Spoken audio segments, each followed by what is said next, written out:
Hello students, so let's continue with factoring. So my question says, factor the expression. Let's see. So factoring the expression, remember what it means. I need to find the two numbers, in this case two binomials, that when I multiply them together, it actually gives me x squared minus 10x plus 25. So what we're gonna do is we're gonna write down the standard form, remember? So I'm gonna write down ax squared plus bx plus c, which is gonna help me to identify a, b, and c. So let's go ahead and take a look at my problem. And I know what you're thinking, there's not a coefficient. Let's put a 1 in there, right? Therefore, a, it's 1, b, it's negative 10, and c, it's a positive 25. Now that I identify a, b, and c, let's do the x. So let me give you a minute or less than a minute to draw the x and also the t. Okay, let's do it. Okay, so let's see. If you remember, in the upper section is gonna be my product of a times c, which in this case is 25. In the opposite side, it will be b, which in this case is a negative 10. In the lower section, it's my a values, right, which is the coefficient, which is still a 1. I know you already got this, right? It's like, miss, it's the same kind of questions. Cool. So now my question is, who goes on the upper sections, right? So for that, we're going to use the table, which is right to my right. So let's see if you remember. First of all, I need to find the product, right? For what number? Yes, the product for 25. And I also need to find the sum for who? Yes, negative 10. So we're going to use those two, right?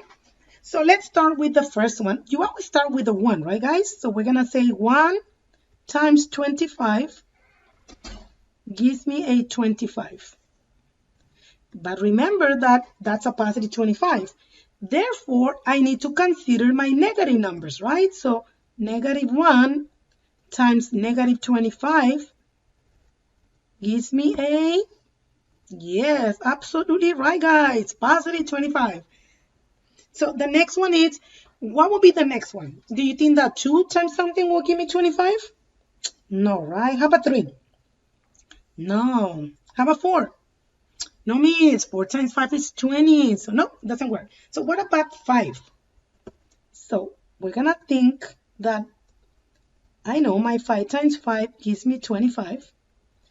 But also you need to consider that negative 5 times a negative 5 still gives you a positive 25, right? So now we're going to do the right side, where the right side, I'm supposed to find the sum of negative 10. So let me start with my first two factors. So I'm going to add 1 plus 25. Well, that's a positive 26, right? Okay. Next one, it's negative 1 plus a negative 25. It still gives me a negative 26. So notice how that's not what I'm looking for. I want a negative 10, right? So let's continue. How about the next one? 5 plus 5. And I know what you're thinking. Miss, that's the answer. No, no, no. That's a positive 10. I want a negative 10. But luckily for us, we have numbers on the bottom, which are actually going to give me a negative 10. And I know what you're thinking. Miss, that's the number, right? Yes, you're absolutely right. I wanted a positive 25 and I wanted a negative 10. So I have both of the numbers right now. So what we're going to do next, I'm going to use those to put them on my x, right? So I need a negative 5 and I need another negative 5 over here.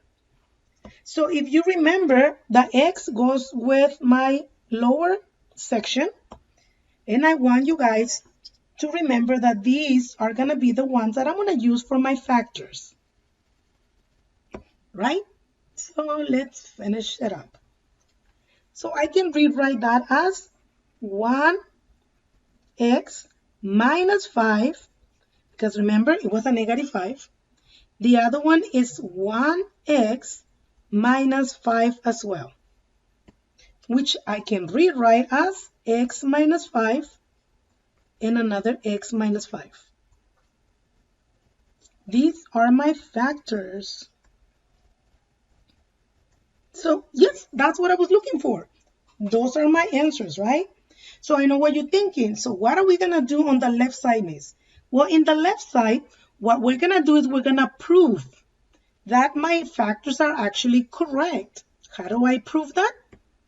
Well, basically, product means you multiply, right? So I'm going to multiply x minus 5 times x minus 5. I can do the FOIL method, different ways, right? But we're going to continue using the box. I think that's a very good way for us to do that. So let me give you a couple of seconds for you guys to draw the box, and I'm going to do that myself. Okay, so do you guys have the box? So let's continue.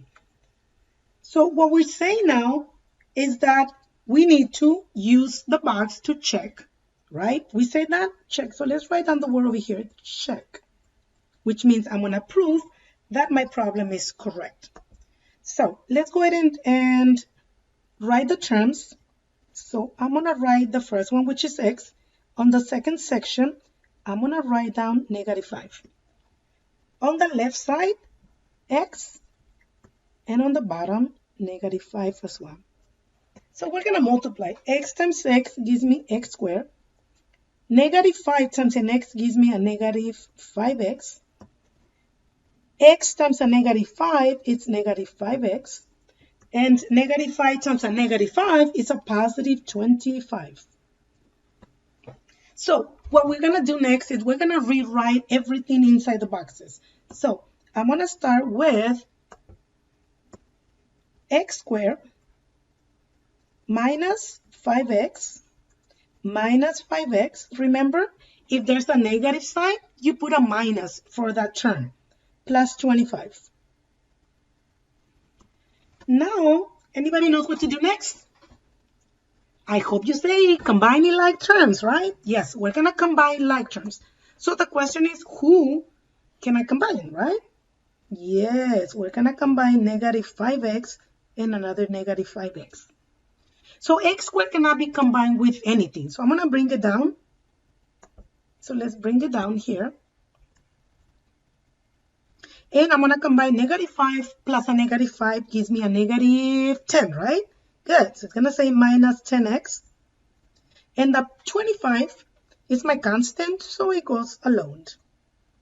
What do you notice, guys? This right here is exactly the same thing than my original problem, right? So that's how we prove that my factors are correct.